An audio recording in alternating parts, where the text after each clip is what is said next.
HOA fined me for fishing, so I took over the lake and made them pay the price.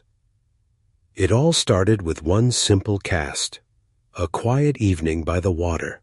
Just me and my fishing rod. But the next morning, I found a letter on my door, a fine from the HOA, $50.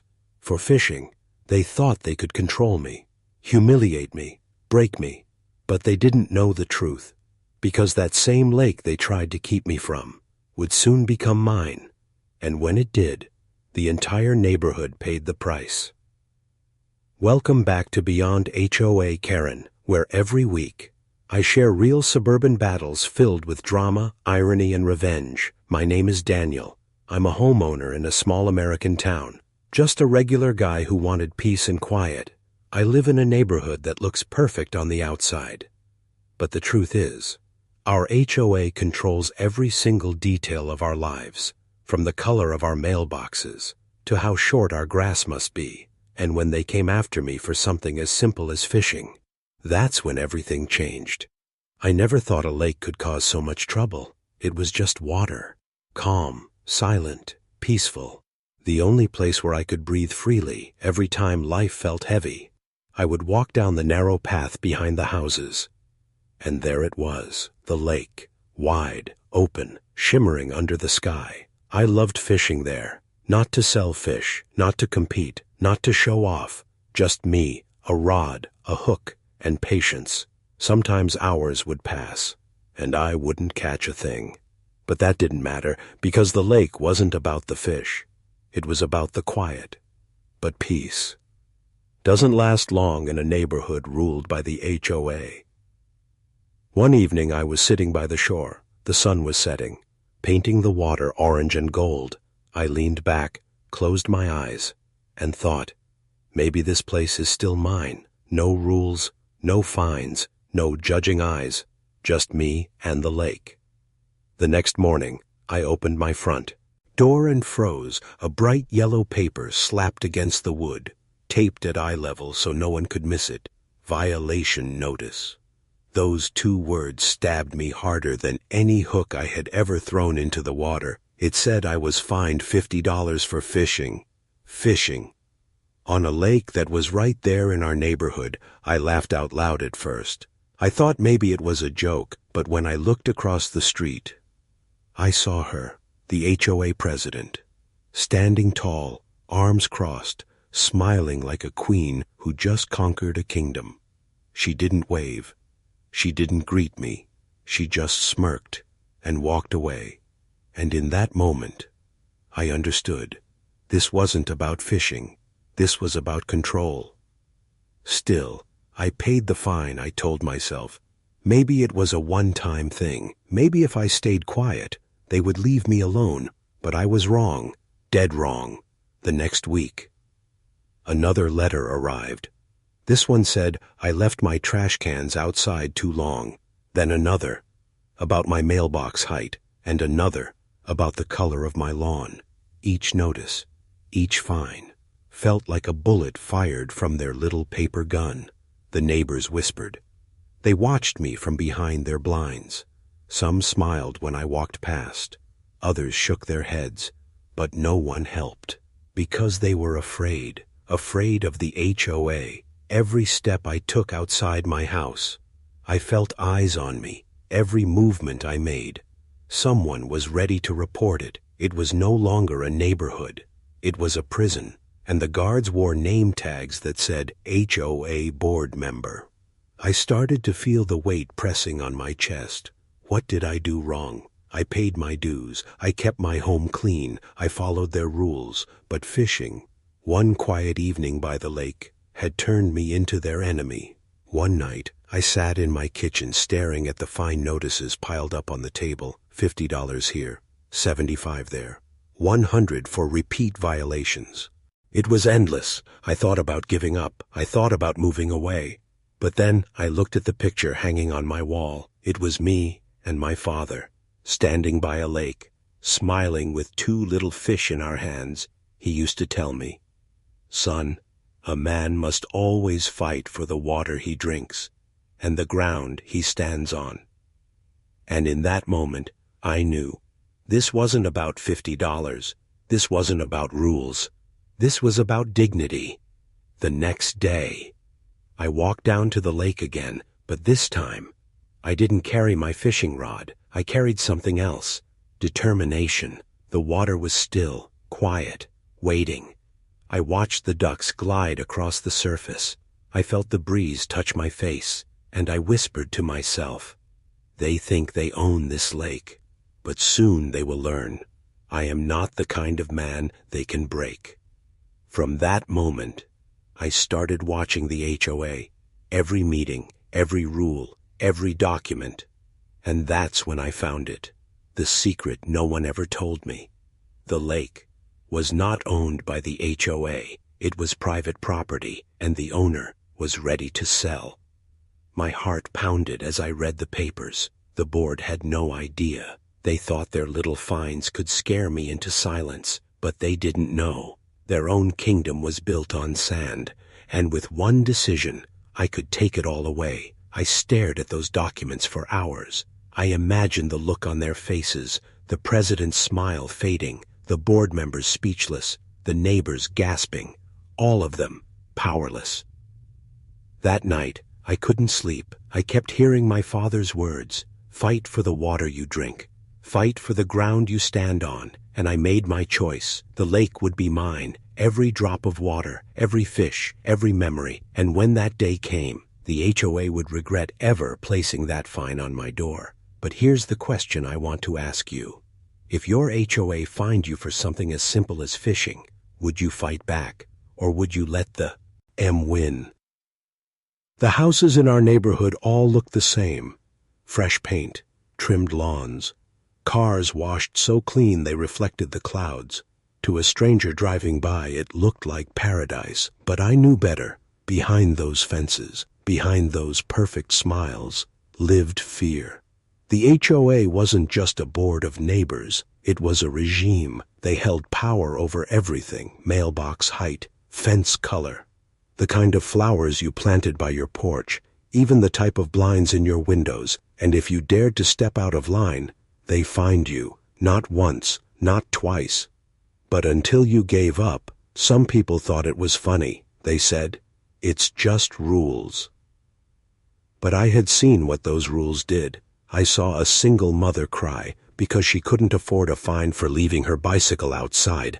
I saw an old man forced to repaint his house 3 times in 1 year just because the shade of white wasn't approved.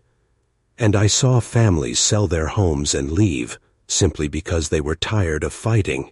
It wasn't a community, it was a battlefield dressed up as suburbia. I tried to stay invisible, smile when they passed, nod at their fake greetings, keep my head down. But after that fine for fishing, there was no hiding anymore. I was marked.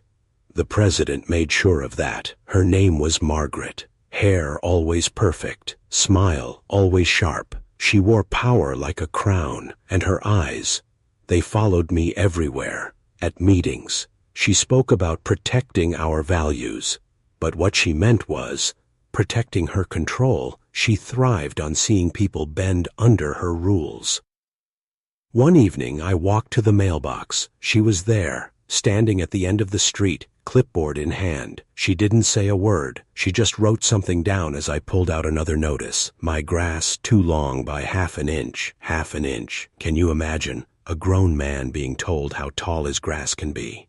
I felt anger building in me, boiling like the sun above my head, but I stayed quiet because I was waiting. I knew what they didn't. The lake was the key.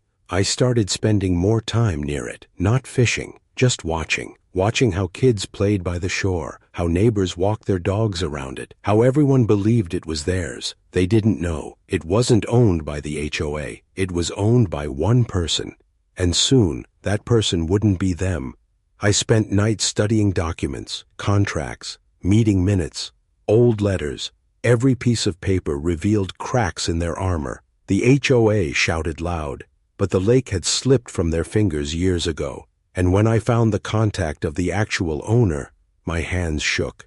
This was my chance. Still, doubt haunted me. Could I really do it? Could I actually buy the lake? Could one man take away the crown jewel of the HOA's power, or would they crush me before I had the chance? I remember the day I called the owner. My voice trembled, my palms sweated, but when he answered, it felt like destiny. He was tired of managing it, tired of the taxes, the upkeep. He was ready to sell, and I was ready to buy. I didn't tell a soul, not my neighbors, not my friends, no one, because I wanted the moment to hit the HOA like lightning. They would never see it coming. They thought I was weak, a man beaten down by notices and fines. But the truth was, I was sharpening my knife in silence. Every night, I walked past the president's house. I saw her curtains shift. She was always watching, always waiting for me to slip up again. She thought she was winning, but she didn't know. The ground beneath her feet was about to disappear. I can still feel that mix of fear and excitement in my chest. Fear of losing everything I had left. Excitement of striking back in a way they could never recover from. The fine for fishing was just the spark, but the fire was coming, and it would burn through every rule, every letter, every ounce of control they thought they had. And I ask you this, if you were in my place, surrounded by fake smiles and endless fines, would you stay quiet? Or would you fight until the whole neighborhood knew your name? The lake had become my secret weapon. But before I could strike, the HOA tightened its grip on me. It started with whispers. Neighbors crossing the street when I walked by. Some offered me pity smiles. Others just looked away. I knew what they were thinking. The man who fought the HOA, the man who dared to fish. At first I brushed it off, I told myself. They don't matter. I don't need their approval. But soon, the board made it clear, they weren't done with me. One morning, I woke up to a loud knock on my door. 3 board members stood outside, clipboards in hand, smiles sharp as knives. "Good morning," the president said, her voice like sugar laced with poison. "We noticed some irregularities with your property." Irregularities. That word still echoes in my mind. They pointed to my shutters. The shade of brown, they claimed, was non-compliant. Then my driveway, too many cracks, potential violation. Even my mailbox, leaning slightly, must be fixed or replaced. It was absurd. They were digging, reaching, inventing problems out of thin air. But the worst part, they enjoyed it. I saw it in their eyes.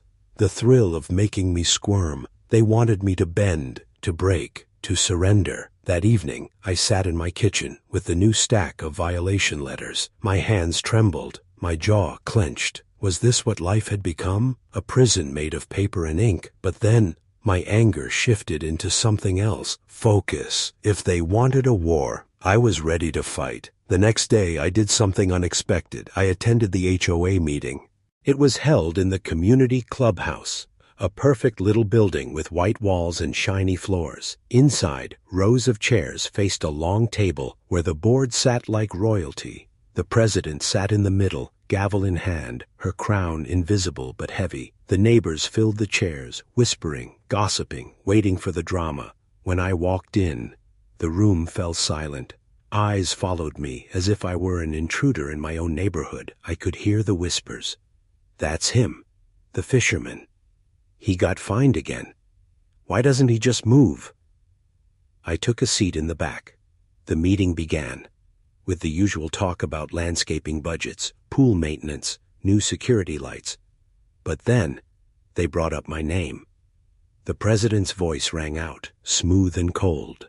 "Homeowner at Lot 27 has accumulated multiple violations, repeated non-compliance, disruptive behavior." Disruptive behavior. Because I sat by a lake with a fishing rod, she turned her head toward me, smiling that same sharp smile. "Do you have anything to say for yourself?"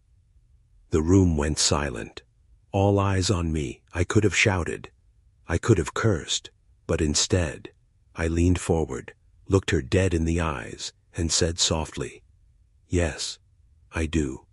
I told them how ridiculous the rules were, how they fined people for grass length and mailbox colors, how they punished families for bicycles, for curtains, for simple joys of life. I told them the board wasn't protecting the community. They were choking it, Gasps filled the room. Some neighbors nodded quietly. Others looked horrified.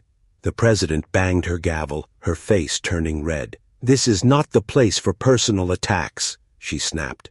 But the damage was done. For the first time, I had spoken out loud what everyone else was too afraid to say. That night, I knew I had crossed a line. The board wouldn't just find me now. They would come after me with everything they had, and I was ready. The next morning, another notice arrived. This one wasn't about fishing, or shutters, or trash cans. It was a warning of legal action. The board threatened to place a lien on my property if I didn't comply with their demands. My blood ran cold. They weren't just trying to control me. They were trying to take my home.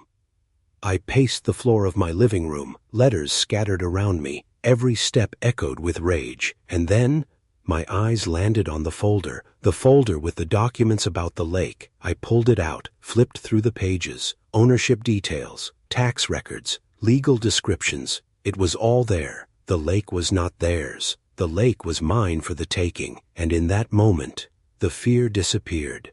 The board thought they held all the cards, but I was about to flip the table. I called the lake's owner again. We met quietly, away from prying eyes. He was an older man, tired of the HOA's constant harassment himself. He told me he was glad someone wanted the lake for peace, not profit.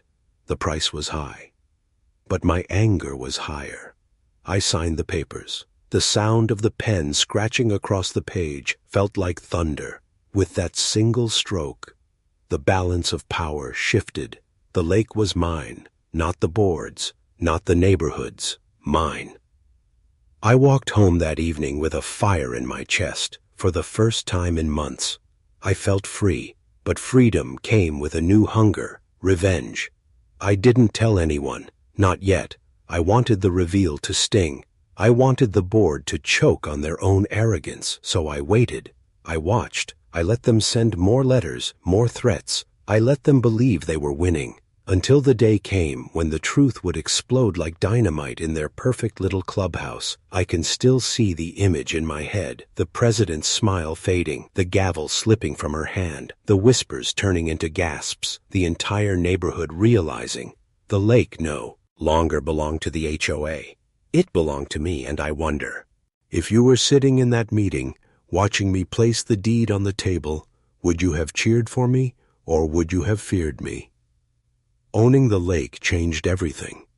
But the HOA didn't know it yet, and I wasn't ready to tell them. Not until the moment was perfect, so I waited. I watched. I let them build their tower of power higher and higher, because the higher it stood, the harder it would fall. The board grew bolder. They sent more notices, more threats. They accused me of disrupting the harmony of the neighborhood. They warned me about liens, about court, about consequences. But every time I opened one of their letters, I smiled, because I knew something they didn't. The lake was mine. And soon, they would choke on that truth. Margaret, the president, grew restless. She wanted me broken, humiliated. One evening, I caught her walking by my property with a flashlight, inspecting my lawn like a detective at a crime scene. She bent down, measured my grass with a ruler. When she saw me watching from the porch, she didn't flinch. She smiled and wrote something on her clipboard. The arrogance on her face burned into my memory, but I stayed calm. Because I had a weapon stronger than her clipboard. I had the deed. Weeks passed, and the board announced their next big project, the Lake Beautification Program. They said they wanted to build new benches, add a walking trail, even install a fountain in the center. The neighborhood buzzed with excitement. At the meeting, Margaret stood tall, her voice dripping with pride. "This lake is the heart of our community, and we will make it shine." I almost laughed out loud. The heart of their community was already beating in my chest, and when I revealed the truth, their entire body would collapse. The night of that meeting, I couldn't sleep.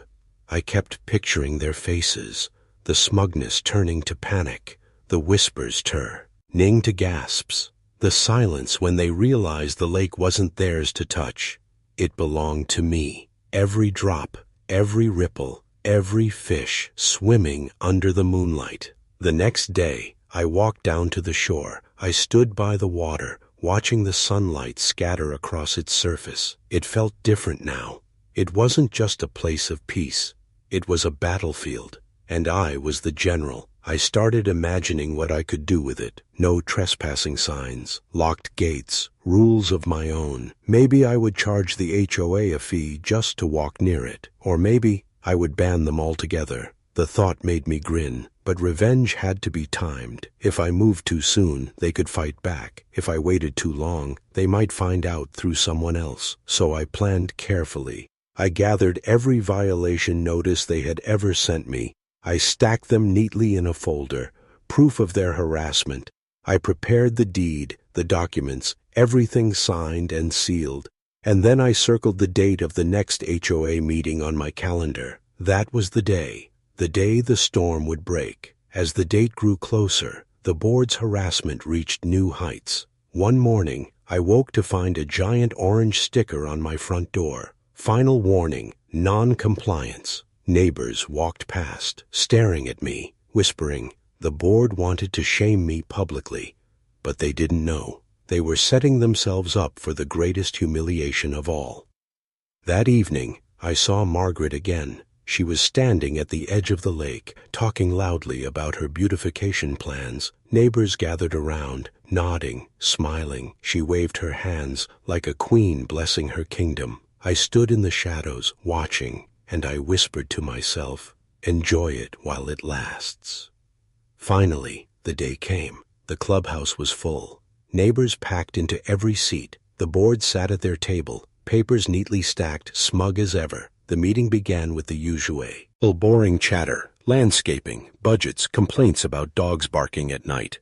And then Margaret stood, her voice ringing through the room. Now, let's talk about our plans for the lake. My heart pounded. This was it. She spoke with pride, promising walking trails, fountains, benches. The neighbors clapped, some even cheered. And then I stood up. The room went silent. Every head turned toward me. Margaret narrowed her eyes. Do you have something to say? She asked, her voice sharp. I walked slowly to the front of the room. My hands didn't shake. My voice didn't waver. I pulled out the folder and laid it on the table. Inside were two things, the stack of violation letters and the deed to the lake. I opened the deed first, held it up high so everyone could see. This lake, I said softly, letting my voice echo. This lake does not belong to the HOA. Gasps filled the room. Margaret's smile faltered. Whispers spread like wildfire. This lake, I continued, belongs to me. I laid the papers flat on the table, the board members leaning in, eyes wide. Margaret's face turned pale. She snatched the papers, scanning them, her hands trembling. But it was all there. The signatures, the seals, the proof, the crown jewel of their power. Gone in an instant. The room exploded. Neighbors gasped, shouted, argued. Some looked thrilled, others terrified. And Margaret. She sat frozen, her mouth opening and closing like a fish gasping for air. I leaned forward, locking eyes with her. You fined me for fishing, I whispered. So now none of you will ever fish here again. The silence that followed was heavier than thunder. The board members stared at me, powerless. The neighbors turned their heads, waiting for Margaret to speak. But she had no words. For the first time, the queen had no crown. And as I stood there, watching her crumble, I felt something I hadn't felt in months. Freedom, not just from fines or notices, but from fear. I had taken their weapon and turned it against them. But as I looked around the room, at the faces of my neighbors, at the fear and excitement in their eyes, a thought crept into my mind. What would happen next? Would they cheer for me as a hero, or fear me as the new ruler of the lake? And I want to ask you, if you were sitting in that clubhouse that night, would you have stood up and clapped for me, or would you have walked out in silence, afraid of what I might do next? The room had never been that quiet before. All the laughter, all the whispers, All the smug smiles of the board, gone in an instant. Margaret sat frozen, clutching the deed like it might vanish if she let go. But no matter how hard she stared at those papers, the truth stayed the same. The lake was mine. I looked around at the neighbors. Some avoided my eyes. Others stared at me with something close to admiration. For months, they had watched me take blow after blow from the HOA, and now, I was the one standing. While the board was crumbling before their eyes, Margaret finally found her voice.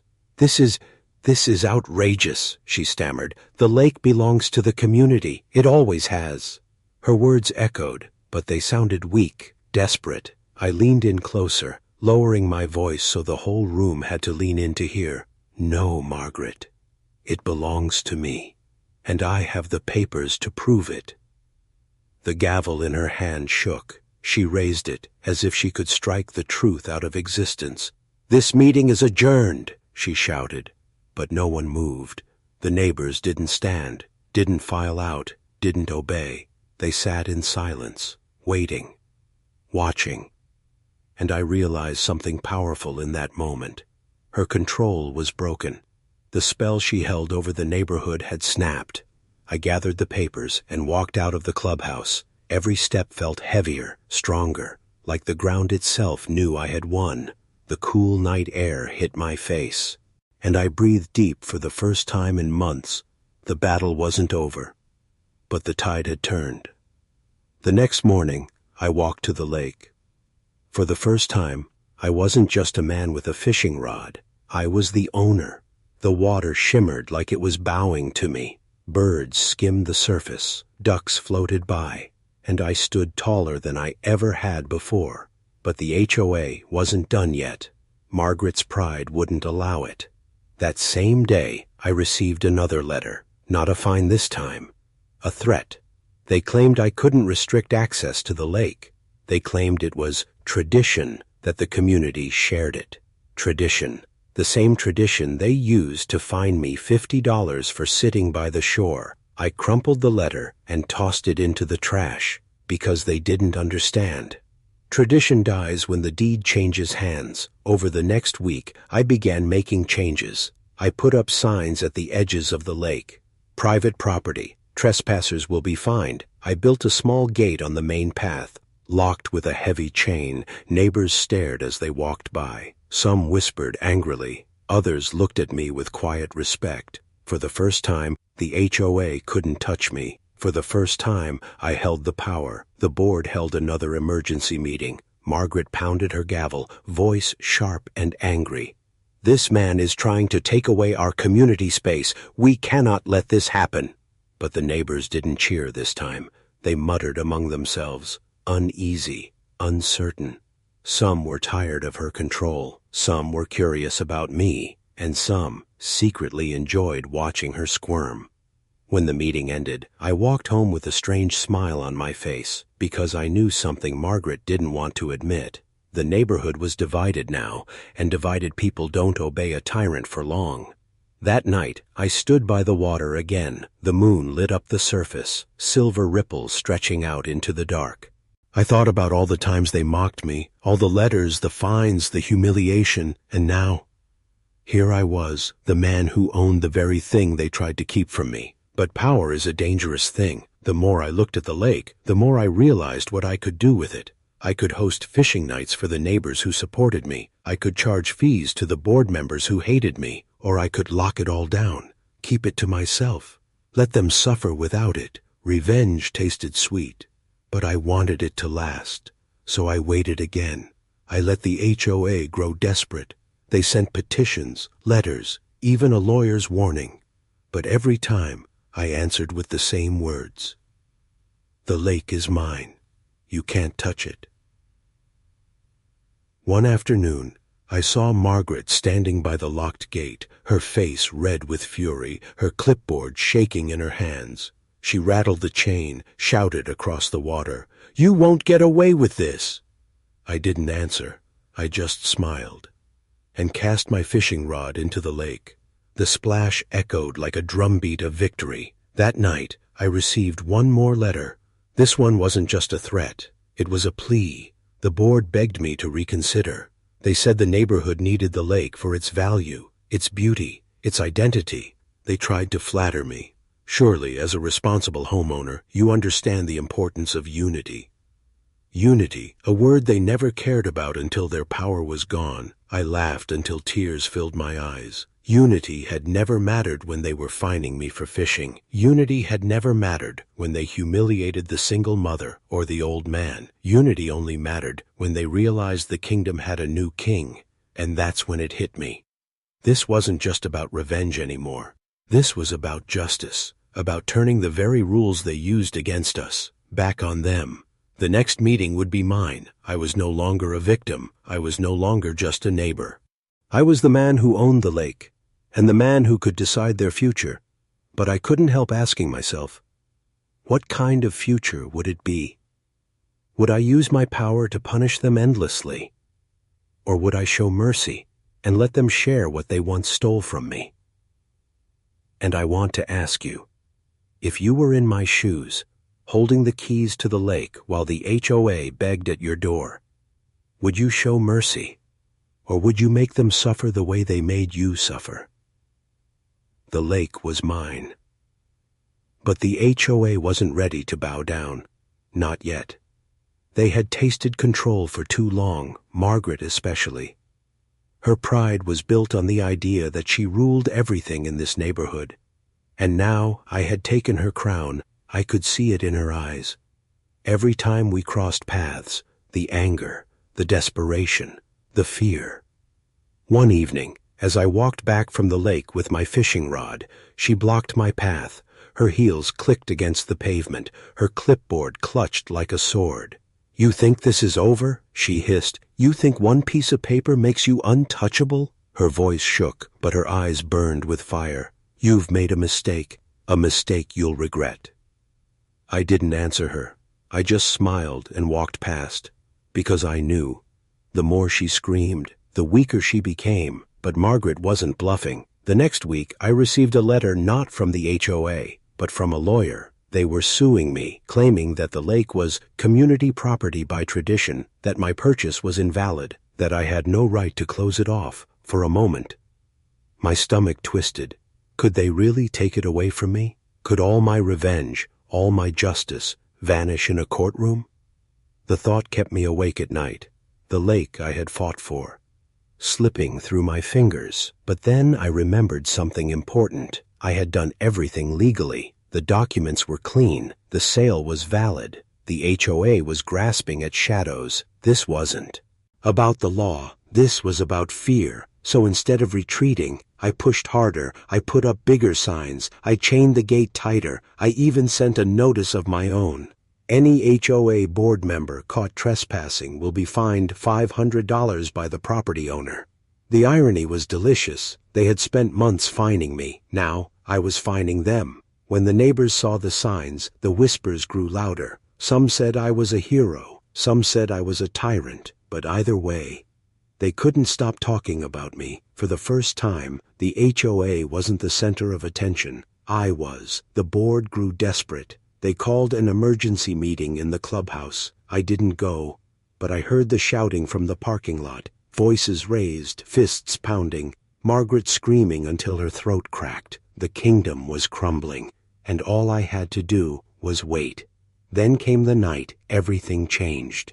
It was late, maybe midnight. I heard noises outside my window, whispers, footsteps, the clinking of metal. I grabbed a flashlight and stepped out into the darkness. And there they were, Margaret and 2 board members, at the gate by the lake, trying to cut the chain. For a moment, I just stood there, the beam of my flashlight catching their guilty faces. They froze like children caught with their hands in the cookie jar. Margaret's eyes widened. "This isn't yours," she shouted, her voice trembling. "It belongs to all of us." I walked closer, slow, steady, calm. The night air was cold, but my blood burned hot. "It belongs to me," I whispered, "and you know it." The 2 men dropped the bolt cutters and stepped back, but Margaret didn't move. She gripped the chain with both hands, her knuckles white, tears brimming in her eyes. "This lake is the heart of our community," she said, her voice breaking. "Without it, we are nothing." For a split second, I saw something different in her. Not arrogance, not power, but fear. She wasn't just fighting me. She was fighting the end of her rule, her identity, her world. And in that moment, I faced a choice. I could throw her off the property, call the police, humiliate her once and for all, or I could let her drown in the silence of her own defeat. I chose silence. I turned, walked back to my porch, and left her standing there in the cold. She screamed after me, her voice echoing across the water, "You'll regret this. You'll regret it." But even as her words cut the air, I knew the truth. She was finished. The lawsuit never went anywhere. The judge dismissed it, saying the sale was valid and final. The board had no claim, no leverage, no weapon. Their last bullet had misfired. When the news spread, the neighborhood shifted. Some neighbors avoided me. Others started nodding respectfully when I passed. The balance of power was gone. The HOA still held meetings, still sent letters. But fewer people cared. The lake had broken them. One Saturday morning, I walked down to the water. Kids were playing by the shore, skipping stones. Parents sat on the grass, watching quietly. But when Margaret appeared, clutching her clipboard, I raised my hand. "No board members allowed," I said. Her face turned red, but she didn't argue. She turned and walked away. The Queen had become a ghost. I stood by the lake, watching the water ripple, the ducks glide, the sun shimmer on the surface, and I realized something. This wasn't just about fishing anymore. It wasn't about fines or revenge or even the HOA. It was about taking back what they tried to steal: peace, dignity, freedom. And as I looked out at the water, I couldn't help but wonder, now that I held all the power, what would I do with it? Would I open the gates and share it with the people who once watched me suffer? Or would I lock it forever and let the board live with the punishment of silence? And I want to ask you, if you were standing beside me on that shore with the keys to the lake in your hand, would you forgive them? Or would you make sure they never forgot what they did to me? The lake was quiet again. No bolt cutters clinking in the night. No threats taped to my door. No fake smiles hiding sharp teeth. Just water. Still, calm, endless. For the first time in a long time, I felt like I could breathe.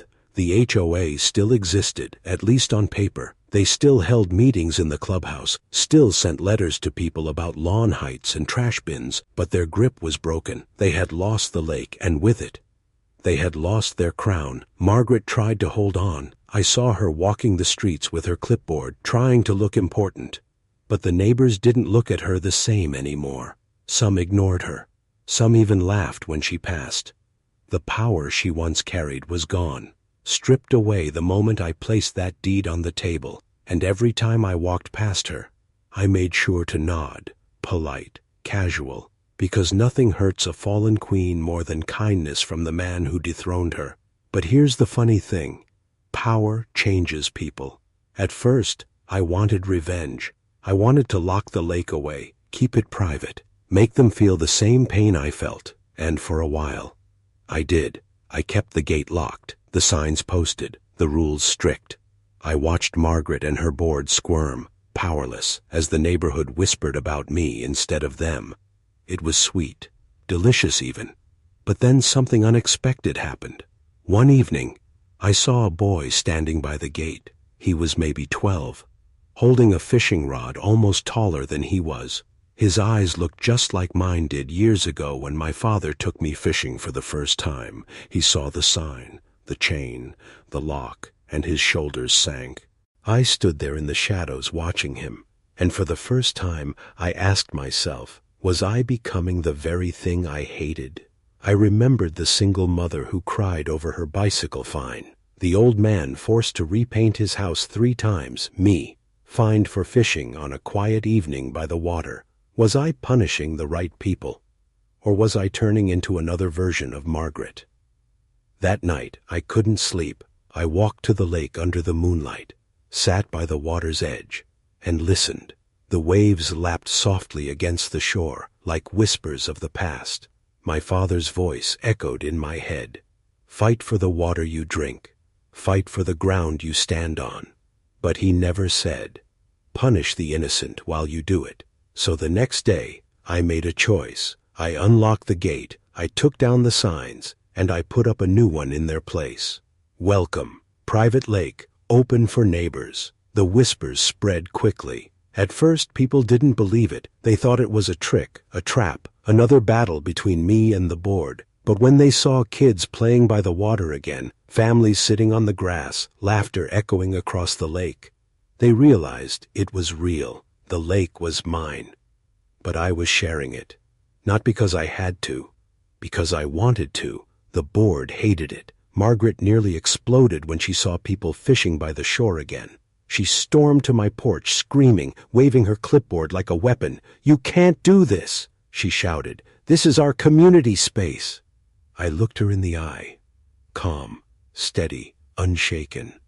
"No, Margaret," I said softly. "It's my lake, and I choose to share it." Something you never understood. Her face twisted, her words stumbled, and for once, she had no answer.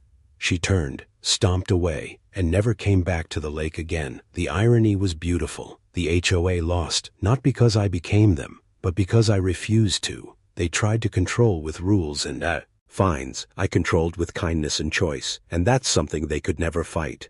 Months passed, and the neighborhood changed. People laughed more, smiled more, talked more freely. The fear that once clung to every door and window faded. The HOA still sent their letters, but fewer people cared, because they knew the board's power was hollow now, and the lake was ours. I still fish there, of course. Some mornings, when the sun rises and the water glows like gold, I cast my line and wait, not caring if I catch anything, because the peace itself is the catch.